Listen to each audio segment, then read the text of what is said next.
به نام خالق هستی و درود بر شما بینندگان محترم. ما از اصفهان حرکت کردیم از مسیر بوئین زهرا، رفتیم اتوبان تهران زنجان. ظهر رسیدیم زنجان و سپس بعد از ظهر از مسیر خلخال به اردبیل حرکت کردیم. شب رسیدیم اردبیل ماندیم، سپس صبح آن روز به سوی کلیبر حرکت کردیم.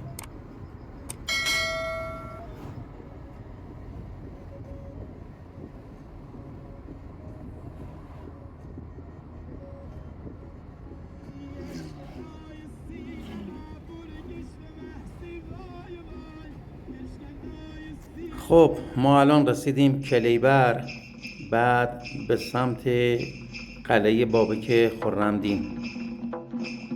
در همون مسیر قلعه بابک جنگل‌های ارسباران وجود دارد. اونجا نشستیم در جنگل‌های ارسباران، نهار خوردیم و سپس بعد از نهار به سوی قلعه حرکت کردیم.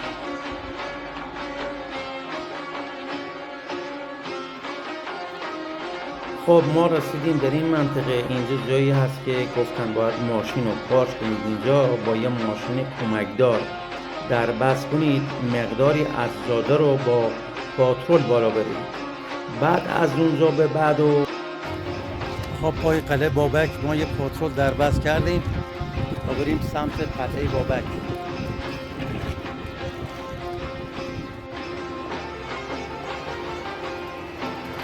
خب ما یه پاترول هم در بس کردیم، داریم حرکت میکنیم سمت بالا تا ببینیم کجا میرسیم.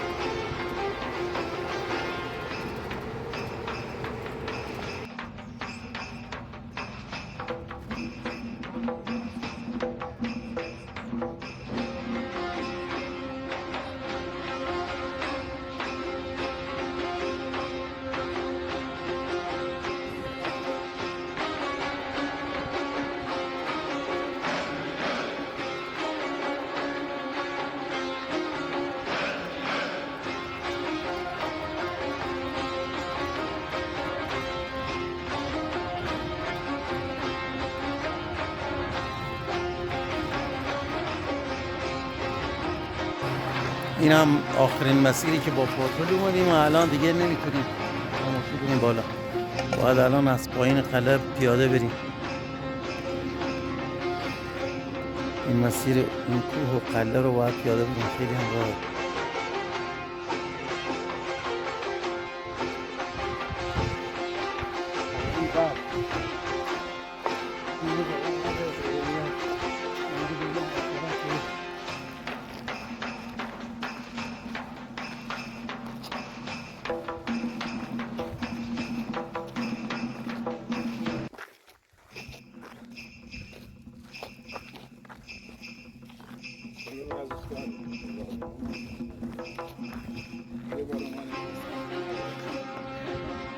این هم پله‌هایی که قبل از حکومت ساسانیان با ساروس و گس درست کردن این هست.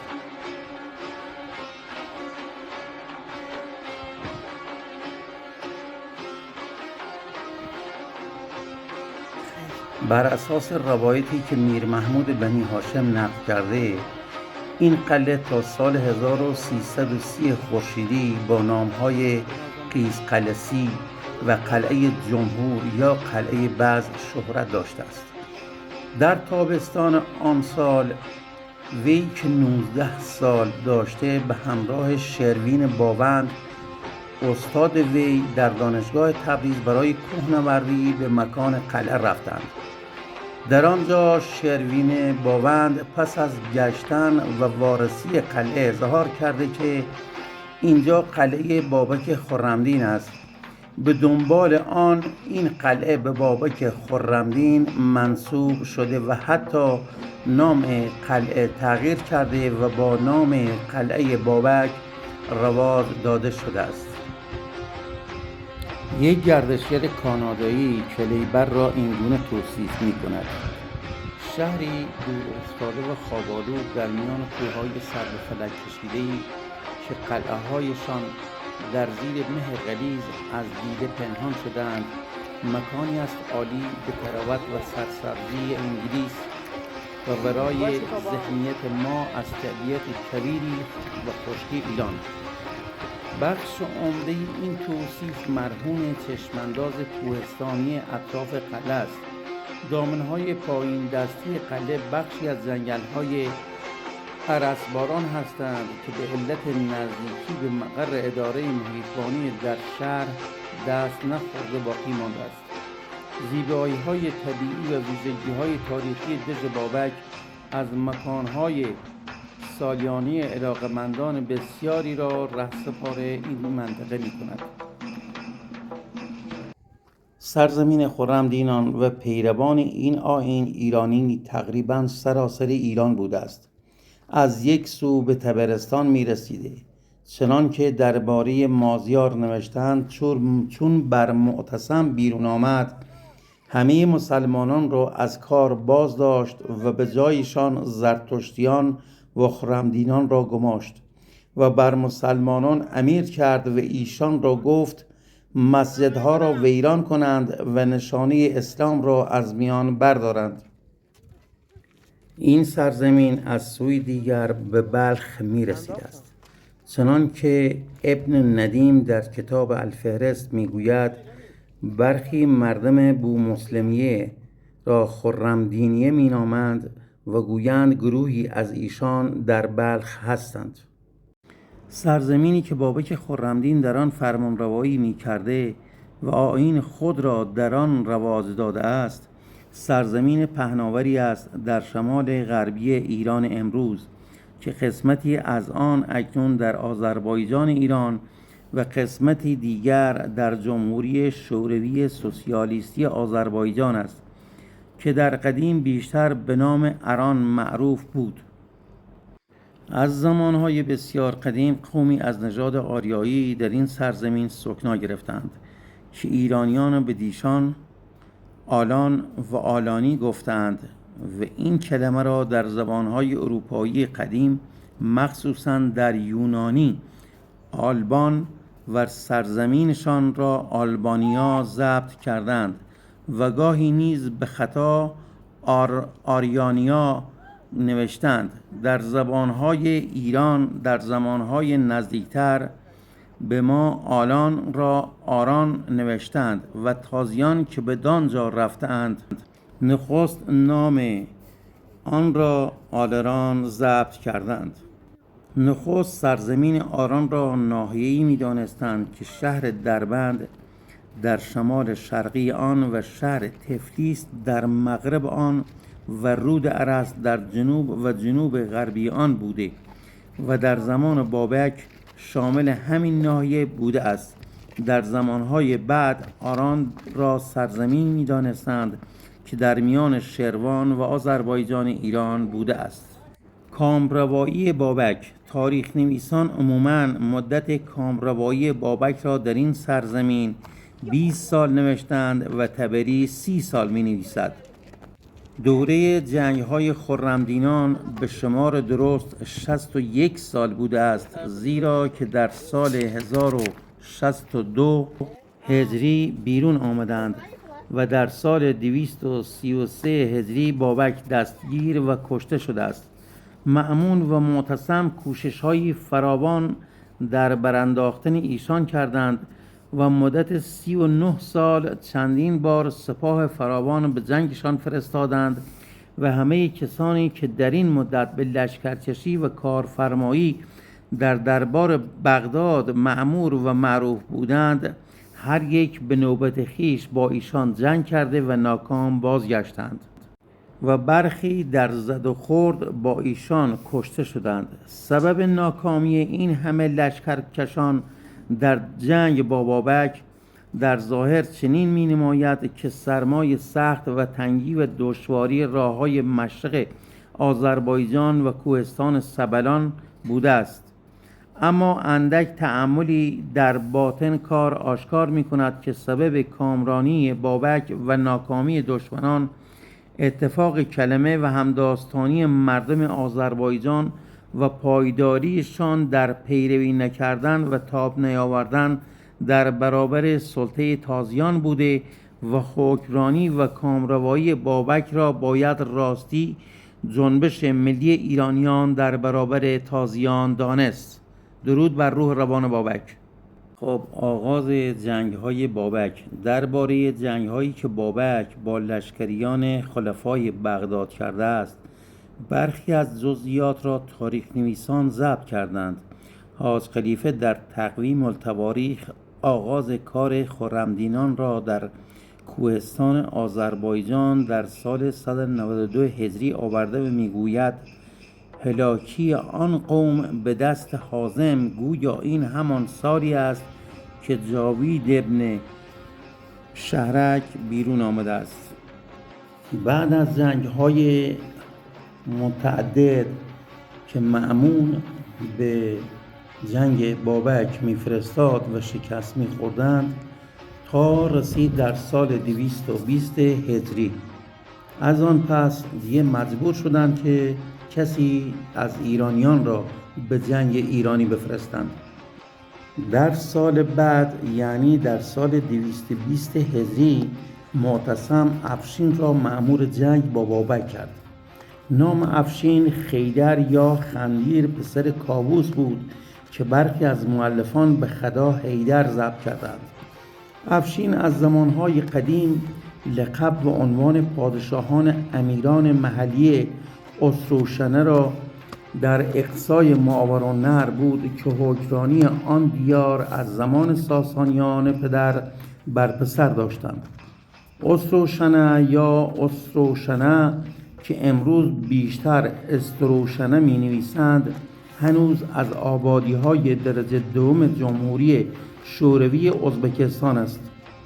در سال 207 هجری که مأمون حکمرانی خراسان را به طلحه پسر طاهر ذوالیمینی داد، احمد ابن ابی خالد را به پیشکاری او به خراسان فرستاد و احمد به ماوراءالنهر رفت و با کاووس پسر سارخره افشین آن دیار پدر افشین خیدر ابن کاووس جنگ کرد و او را با دو پسرش خیدر و فضل برده کرد و به بغداد فرستاد. طلحه از این فتح چنان شادمان شد که 3000 یا 3 میلیون درم به احمد ابن خالد بخشید. کاووس پسر سارخره در بغداد ماند و همانجا مرد و دو پسر وی نزد مأمون ماندند و تربیت یافتند و کم کم از نزدیکان دربار خلافت شدند. چنانچه افشین در دربار معتصم بزرگترین امیر شده بود. از نخست که کار افشین بالا گرفت، در میان وی و خاندان طاهریان که در آن روزگار در دربار خلافت بسیار متفض بودند، مخصوصاً عبدالله ابن طاهر که بزرگترین امیر دربار بود و اسحاق ابن ابراهیم ابن مصعب پسر عمه پدرش که امیر بغداد بود، از سوی دیگر در میان وی و آشناس ترک که او هم از کارگزاران بزرگ دربار بود همچشمی سخت در گرفت و افشین برای اینکه طاهریان را ناتوان کند و از پای درآورد به بدخواهان خلافت متوسل میشد. چنانچه منجور اسروشنه که از خیشان وی در سال 217 در آذربایجان به تحریک او بنیاد مخالفت گذاشت و در این سال گرفتار و کشته شد. مازیار نیز با افشین همداستان شد و پیش از این گذشت که خود در گرفتاری گفته شده است: من و افشین خیدر ابن کاووس و بابک از دیرباز با یکدیگر پیمان بسته بودیم که کشور را از تازیان بستانیم و به خاندان ساسانیان بازگردانیم. پس از کشته شدن بابک و شکست توفیل امپراتور بیزانس روم در سال 223 هجری و کشته شدن مازیار در سال 225 هجری دشمنان افشین سرانجام بر او چیره شدند و در همان سال 225 هجری معتصم افشین را هم کشت. آغاز مأموریت افشین به جنگ بابک در سال 220 هجری بود و وی تا سال 223 هجری 3 سال در آذربایجان با بابک می جنگید تا سرانجام وی را به فریب گرفتار کرد. افشین از بابک روی گردانید و به گرفتاری او تن در داد، زیرا پس از آنکه روزگاری افشین با بابک جنگ کرد و در برانداختن او کوتاه می آمد، معتصم پنداشت که وی از عهده بابک بر نمی آید و خواست طاهریان را هم در این کار وارد کند و از ایشان یاری بخواهد. چون افشین دید که اگر طاهریان بر بابک چیره شوند، باز بر نیرویشان در دربار خلیفه افزوده خواهد شد. برای اینکه این توانایی نصیب رقیبان طاهری او نشود و خود از این کار بهره یابد، ناچار بابک را فدایی توانایی خویش و ناتوان کردن رقیبان خود کرده بود. درباره جنگ‌های بابک و افشین در کتاب‌ها جزئیات دیگر هست.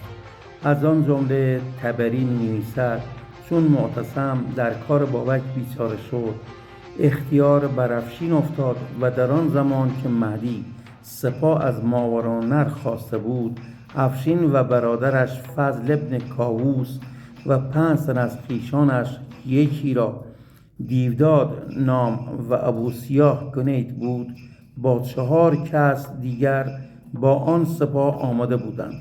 سپس معتصم سپاهیان بسیار به وی داد و سرهنگان بزرگ را در خدمت او گماشت و حکمرانی ارمنستان و آذربایجان را به او داد و هر چه خواست از خواسته و وظیفه سپاه و چارپایان و افزار جنگ بر او مقرر کرد و افشین در سال 220 هجری از بغداد به جنگ رهسپار شد و پیش از آن معتصم ابو سعید محمد ابن یوسف را فرستاده بود تا شهرها و دهها و دژهایی را که بابک ویران کرده بود از نو بسازد و او را پیرو فرمان افشین ساخته بود. و محمد ابن یوسف پیش از افشین به آذربایجان رفت و آبادانی می‌کرد و بابک سپهسالار خود را که ماویه نام داشت با 1000 سردار فرستاده بود تا بر ابو سعید شبیخون زنند و او را بکشند و مالی را که با او بود به غارت ببرند. معاویه از کوه‌ها و کتل‌هایی که بود گذشت و بر سر تنگه‌ای میان 2 راه نشست و بابک جاسوس نزد او فرستاد و خبر داد که ابو سعید بیامد و گفت در فلانجاست. معاویه شب تاختن کرد و از آنجا که بود به جای دیگر رفت و جایگاه ابو سعید را یافت و چون روز شد بازگشت. پس به ابو سعید خبر رسید که دوش معاویه در فلانده در پی تو آمده بود. ابو سعید سوار شد و در پی معاویه رفت و در بیابان یافتش و با او جنگید و 300 تن از سپاهیان ایرانی را بکشت و 500 مرد برده کرد و معاویه با اندکی از لشکریان خود رهایی یافت و خویش را بدان تنگها افکند و ابو سعید آن سرها و بردگان را نزد معتصم فرستاد و معتصم فرمان داد تا ایشان را گردن بزنند و تمامی اسیرانی که نزد معتصم فرستاده بودند گردن زده شدند. خب پس از اون واقع افشین به آذربایجان رسید و در همون موقعی که افشین رسید محمد ابن بعیس در دژی قرار داشت، دژی به نام شاهی که آن را از وجنا ابن رواد گرفته بود و نزدیک 2 فرسنگ هم پهنا داشت و در تبریز نیز دژی دیگر داشت، اما دژ شاهی بلندتر بود و محمد ابن بعیس با بابک در صلح و سازگاری بود و سپاهیانش را که از سرزمین وی میگذشتند مهمان میکرد و لشکریان بابک خوی گرفته بودند که همواره نزد وی میرفتند. امان از خیانتها.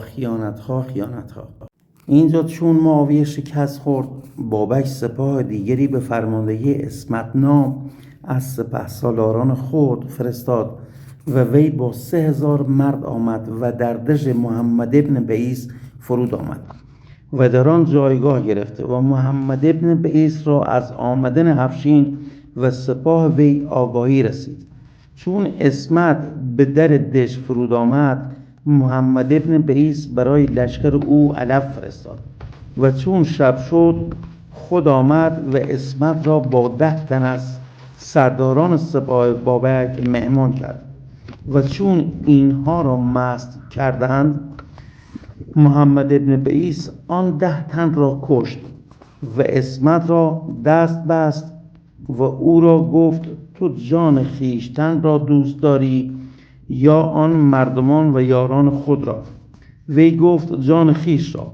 گفت سران سپاه خود را یکی یکی آواز ده تا درآیند وگرنه تو را میکشم. اسمت سر از دژ بیرون آورد و یک تن از سرهنگان خود را آواز داد و بر بالا خواند گفت بیا تا با هم باده بخوریم. آن سرهنگ تنها آمد و محمد ابن بعیس کمین کرده بود تا هر کس به دژ وارد می شود او را بکشد و کشت تا به بازمانده سپاه آگهی رسید و آنها گریختند. سپس محمد ابن بعیس آن سرها را که بریده بود نزد معتصم فرستاد و اسمت را نیز پیش معتصم روانه کرد و این محمد ابن بعیس از دست نشاندگان پسر رواد بود. معتصم از اسمت از سرزمین بابک و راههای آن پرسید و از وسایل جنگ و راههای جنگ با بابک آگاهش کرد و اسمت تا روزگار واثق بالله زندانی ماند. خب دوستان، اگر از چنین کلیپ های تاریخی خوشتون اومد لطفاً کانال را سابسکرایب کنید، نشانه زنگوله را بزنید، لایک کنید و کامنت بذارید تا در ویدیوی بعدی داستان های تاریخی دیگری را خدمت شما عرض کنم.